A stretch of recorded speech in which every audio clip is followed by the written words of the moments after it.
¿Qué tal? ¿Cómo están? Roger Rodríguez López aquí de vuelta con ustedes en estas cápsulas de cine, y en la cápsula anterior nos quedamos hablando sobre la franquicia de Alien, esta franquicia que viene a traer una nueva entrega con Alien Romulus hace unas semanas, y que es una película muy interesante de ver, de la cual vamos a hablar también en estas cápsulas, pero por ahora nos toca hablar sobre la segunda película que viene a traer esta franquicia.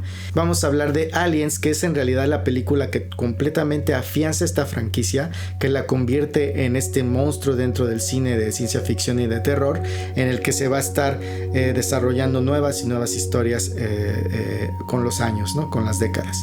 Así es que sin más, acompáñenme y vamos a platicar sobre Aliens.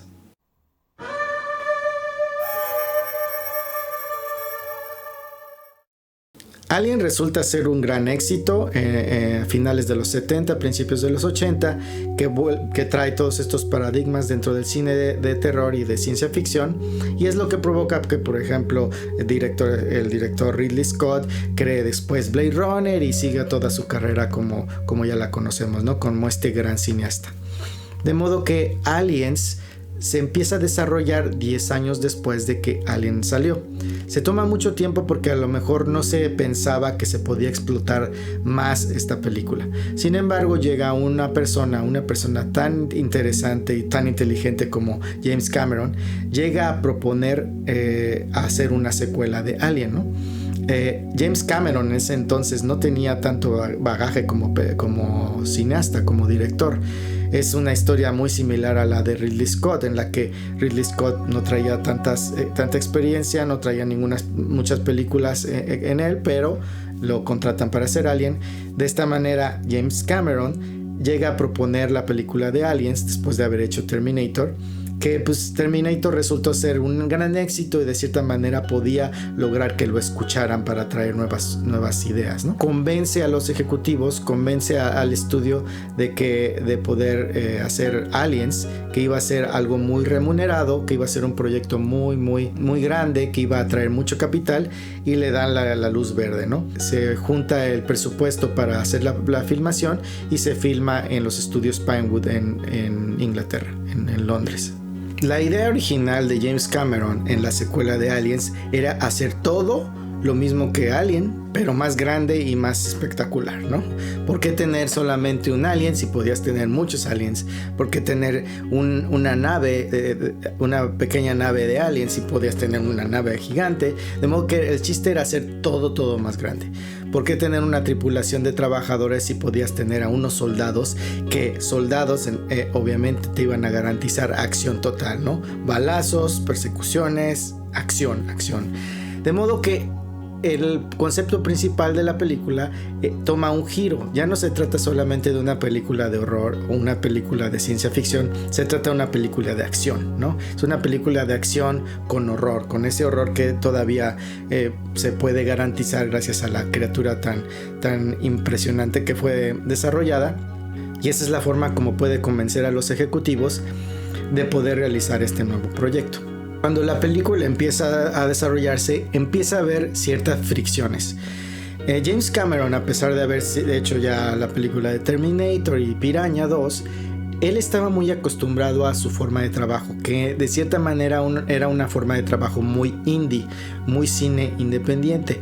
De modo que al llegar a filmar a Londres, en Pinewood, en los estudios Pinewood, filma con crew, filma con gente que ya está muy acostumbrada a las producciones de allá, que cuentan ya con sindicatos, que cuentan ya con horarios establecidos, con cosas así, ¿no?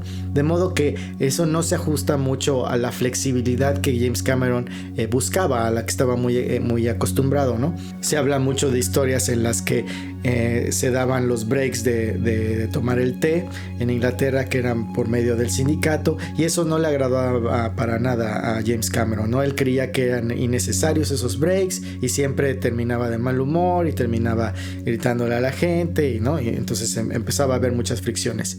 Llega un momento en el que todo el crew empieza a ponérsele en contra a James Cameron, empieza a perder el control del set. Él se sabe mucho que es una persona muy fuerte, ¿no? Con una personalidad muy fuerte, que quiere las cosas como él las quiere hacer, y es difícil de dialogar cuando él quiere algo y no se está haciendo como lo quiere, de modo que empieza a haber tantas fricciones que el crew se le empieza a voltear y están a punto de terminar la producción y de irse. Sin embargo, en ese momento, Sigourney Weaver toma un papel mucho más importante en la película, no solo dentro de la pantalla, sino a nivel crew, ¿no? Ella es la que se encarga de reconciliar a todo el crew, ella es la que se encarga de decirles a todos que por favor, que todo va a estar bien, que empieza a limar asperezas entre el director y el crew, y es la que de cierta manera salva la producción, ¿no? Entonces es algo muy chistoso de ver porque ese es el personaje que tiene dentro de la pantalla, es la conciliadora entre este mundo de soldados y esta compañía y este saber de la criatura, ¿no? Ella la tienen ahí en la historia como una especie de consultor en la misión, y es la que termina salvando el día, ¿no? Entonces, de cierta manera es chistoso ver cómo su personaje es reflejado dentro de la vida real en la producción.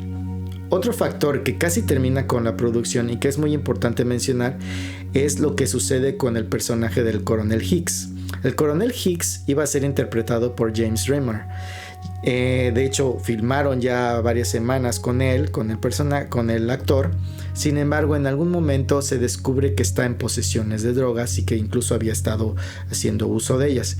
Eso obviamente pone en mucho riesgo la producción de completamente cerrarla, ¿no? De acabar con la producción.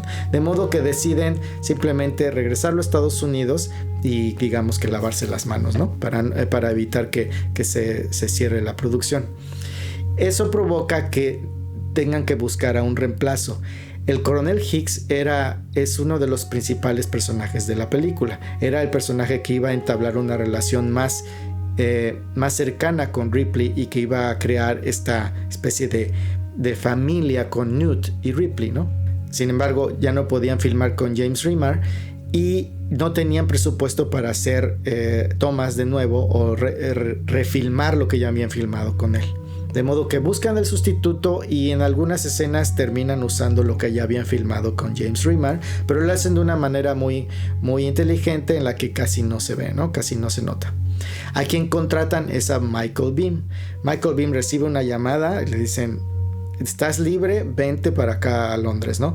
Michael Biehn obviamente lo conoce James Cameron porque filma con él Terminator, que él es quien interpreta el papel de Kyle Reese, de modo que ya tiene un buen conocimiento de su trabajo.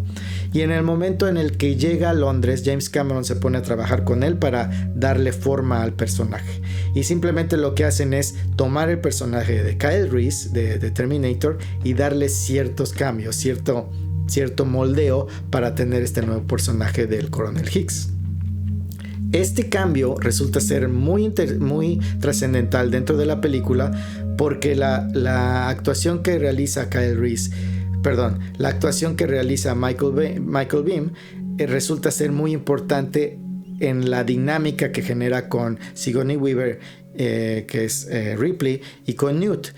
Como decía antes, crean esta especie de núcleo familiar, se encariñan mucho en los tres y empieza a haber una necesidad de protección, principalmente hacia Newt, después hacia Ripley e incluso hacia el coronel Hicks.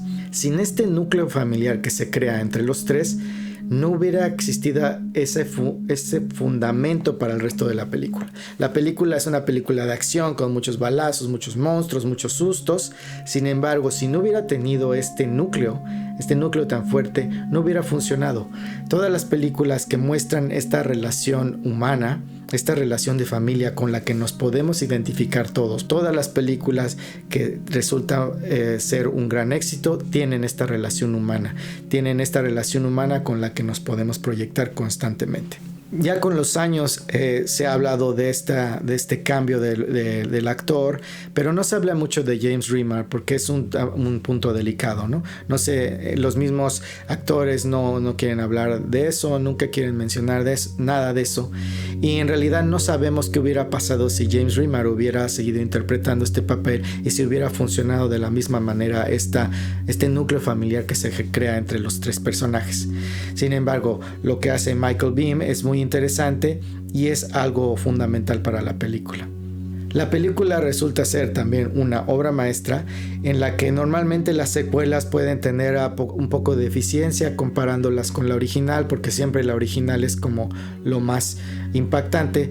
Sin embargo, James Cameron logra hacer algo muy, muy trascendental con esta secuela. Se convierte en la película de esta franquicia más taquillera en la historia. Es la película más renombrada dentro de toda la saga y es la que en realidad crea todos estos cimientos para llevar a cabo toda una franquicia que va a seguir entregando más y más películas, ¿no?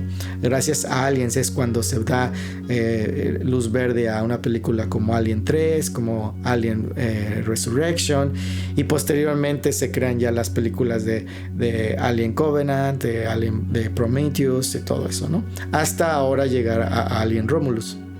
Esto afianza completamente la posición de James Cameron dentro del cine como un gran director, y teniendo ya dos películas tan trascendentales como Terminator y Aliens, él empieza a decidir qué hacer, ¿no? Él empieza a buscar sus propios proyectos y se convierte en el gran monstruo que es ahora dentro del cine que todos conocemos, ¿no? Trayéndonos tantas películas tan interesantes y tan trascendentales dentro de la industria del cine. Como decía, posteriormente sale la película de Alien 3, que en realidad dentro de la franquicia no tiene tanta trascendencia. Alien 3 también tiene una producción un poco caótica en la que desde un principio se empieza a mangonear mucho la historia, se empieza a cambiar mucho el guión. Existía un guión que nunca salió y que se desvió completamente hacia lo que salió. Se contrata a un director como David Fincher, un director también ahora muy importante dentro del cine, pero que en ese momento era un director primerizo, un director primerizo que solamente había hecho videoclips y algunos comerciales, pero nunca había hecho una película. Se le contrata, pero de cierta manera se le trata un poco mal porque no existía un guión terminado, se le iban dando largas, le cambiaban cosas, le hicieron la vida imposible, incluso hasta el grado de llegar a decir: no quiero volver a hacer películas, yo estoy bien haciendo videoclips y ahí me quedo, ¿no? Él decide ya, él se veía como que ya no iba a volver a hacer películas, y gracias a Dios, años después le llega la historia de Seven y decide incursionar en el set otra vez de películas para hacer Seven, ¿no? Que es una de mis películas favoritas. En fin, ya no voy a adentrarme tanto en el resto de las películas, ya que, como decía, dentro de la franquicia las películas más importantes fueron Alien y Aliens, y de ahí se desarrolla todo lo que viene, ¿no? Cada una de las películas que vienen posteriormente tienen lo suyo, en las que a lo mejor no fueron tan trascendentales o no fueron tan taquilleras, pero de cierta manera son muy entretenidas, ¿no? Si las ves con ojos sin estarlas comparando, ¿no?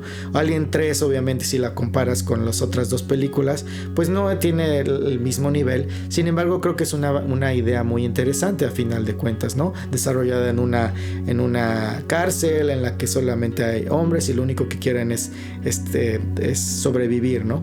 Inicialmente la idea era que fueran monjes del espacio que se encargaban de cuidar, no sé, algo, pero terminan cambiando el guión y termina siendo esta cárcel, ¿no?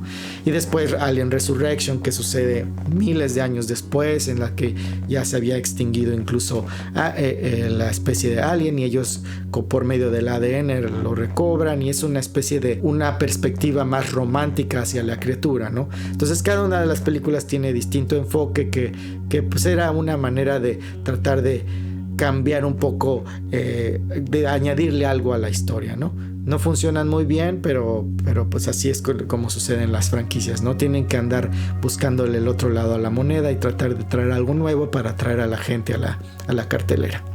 Lo que sí es algo muy interesante de mencionar es que las tres películas, Alien, Aliens y Alien 3, resultan tener un inicio muy similar, ¿no? En el que se en el que se utilizan a directores primerizos, digamos, que resultan después de los años convertirse en estos grandes monstruos que todos conocemos, ¿no?